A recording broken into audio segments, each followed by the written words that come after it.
ز خون شرار دمی ز سرخیش شرری به هر ستاره رسید بلور بارد تا برارد ز شب آتش و خون به صبح طول نوید به سرخی هر ستاره اکنون نشسته در تن شب نشان صبح سپید نشان صبح سپید ببین که شهر و جنگل ها به قهر آنان خونینند شهاب راه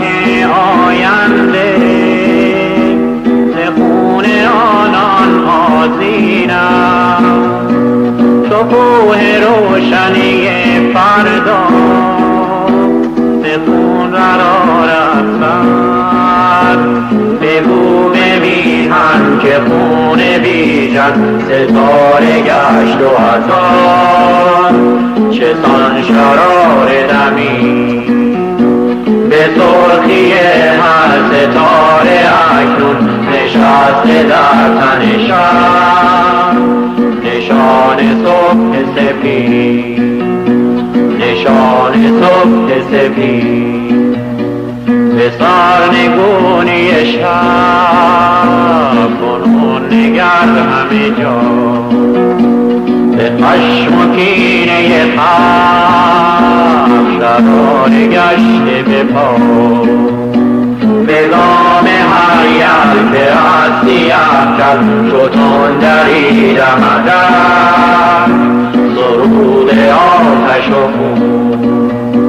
شهادت هر ستاره سازد ز سرخ چهره تیر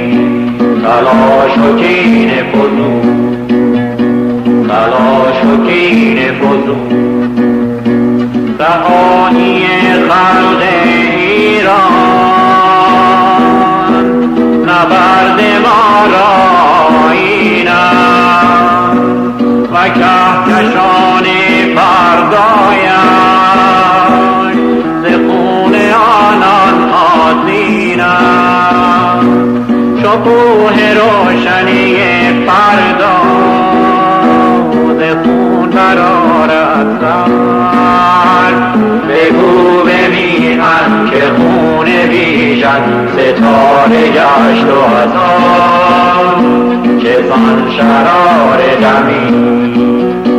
به سرخی هر ستاره اکنون نشسته در تن شب نشان صبح سپید